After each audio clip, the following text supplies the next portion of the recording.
करण को धनिए न छोड़ाइयो किन, लाख तली लालेड़ियाँ मेरे जीव के यही जीवन, मेरे जीव के यही जीवन। सुंदर साथ जी, समय जितना भी बिल्कुल मैं संक्षेप में ही करना चाहूँगी, क्योंकि समय तो जो है 2:30 बजे तक का ही था, लेकिन अब जब समय दिया गया है तो मैं सिंधी वाणी का प्रकरण 14, जो अंतिम 3 प्रकरण सिंधी के हिंदुस्तानी में किए हैं, उस प्रकरण की पहली चौपाई।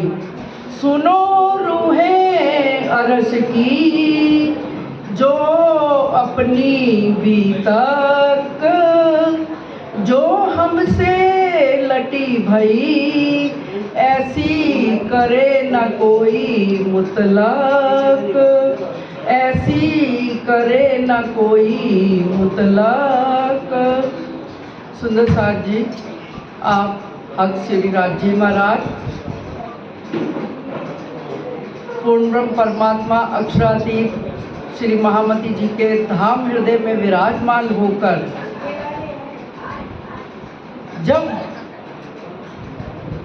खिलवत परिक्रमा सागर और श्रृंगार की वाणी के द्वारा पूर्ण परम धाम का समस्त ज्ञान इस संसार में अवतरित हो गया, तो महामती जी के हृदय में एक ऐसी विशेष भावना उत्पन्न हुई, जिसे वो इस प्रकरण में, जैसा कि प्रकरण में शीर्षक ही लिख दिया, आशिक के गुनाह।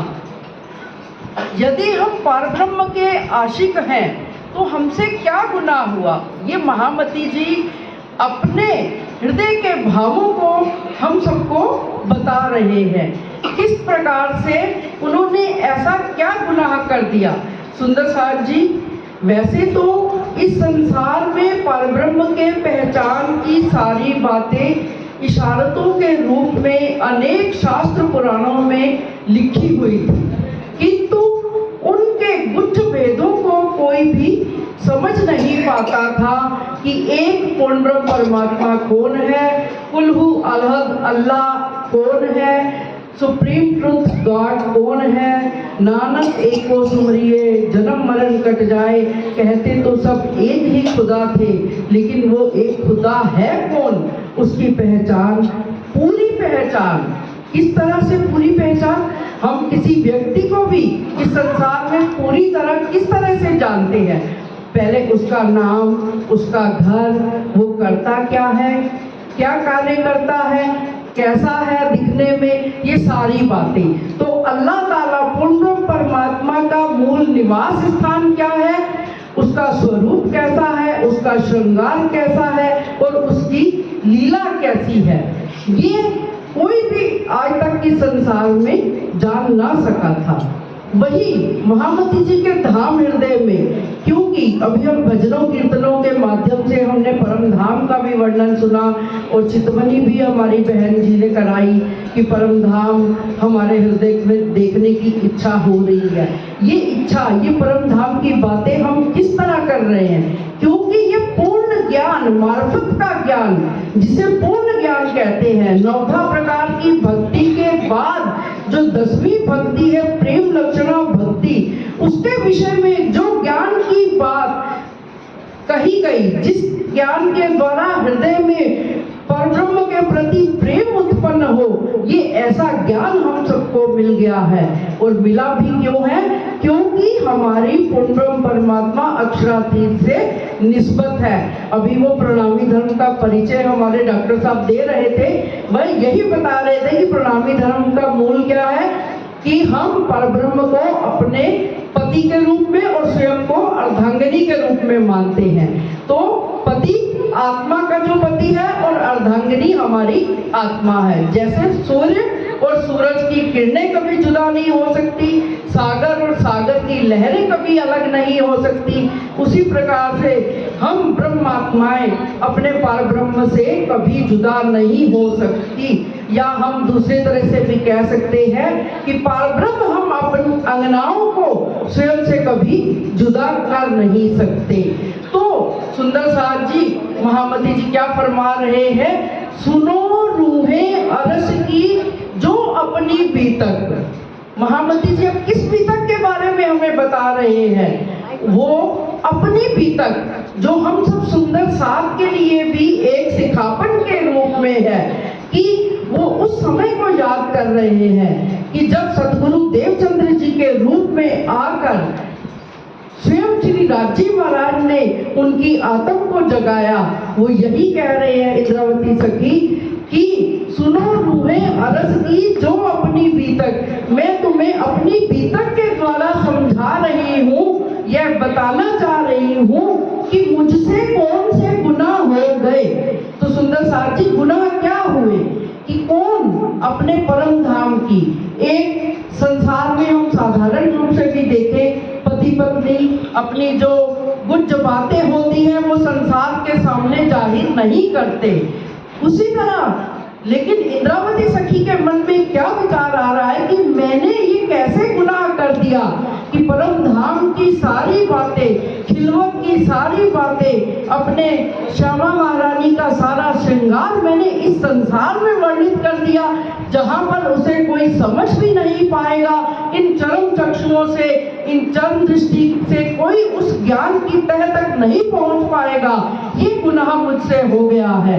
तो इंद्रावती जी क्या बता रहे हैं अपनी बीतक कि सदगुरु देवचंद्र जी के रूप में श्री राजी जब मिले तो मैं उनकी पहचान ना कर सकी। कैसे? क्योंकि मैं तो उन्हें सदगुरु के रूप में ही देखती रही और उनसे प्रतियोगिता लगा बैठी कि आपको दर्शन हो रहे हैं, मुझे क्यों नहीं हो रहे।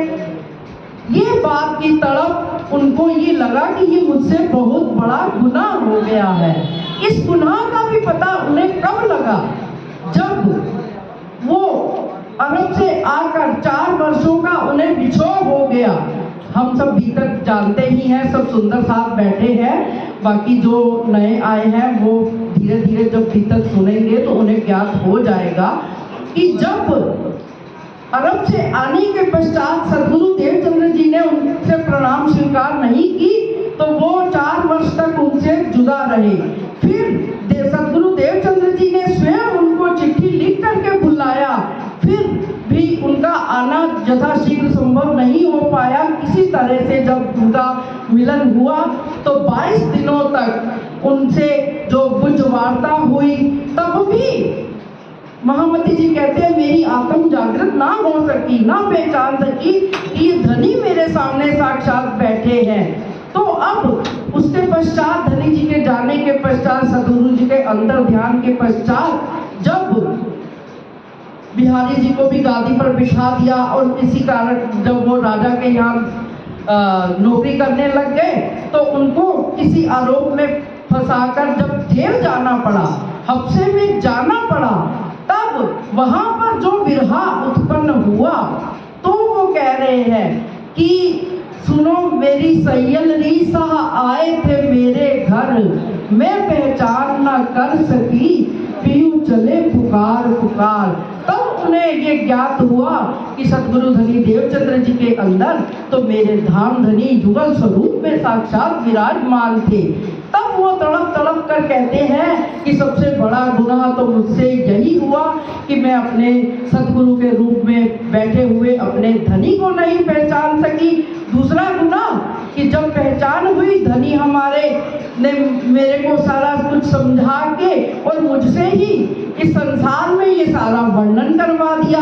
दूसरा गुनाह तो ये है, ये मेरा गुनाह हो गया कि मैंने संसार के सामने ये वर्णन क्यों कर दिया, क्योंकि कोई भी आशिक अपने माशूक की, अपने प्रेम की गुच्छतम बातों को नहीं कहना चाहता। क्योंकि एक मैं पंजाबी का 1-2 लाइनें आप सबके सामने बताना चाहूँगी कि जो बचपन में मेरे पिताजी भी मुझसे बताया करते थे, शायद वो शब्द अब सही लगेंगे कि नहीं, क्योंकि जिस तरह से मैं उसका पहले भाव बता देती हूँ कि एक दूध दोहने वाला भैंस का शुद्ध दूध दोहे और उस शुद्ध दूध से खीर बनाकर इतनी स्वादिष्ट खीर बनाए और फिर उस खीर का बर्तन वह कुत्तों को खिला दे, कुत्तों के आगे। ऐसे सूफी संत ने एक भाषा में क्या कह दिया, खासा दी गल आमा अगे नहीं मुनासिब करनी, दूध मांझे दी खीर बना के ज्यो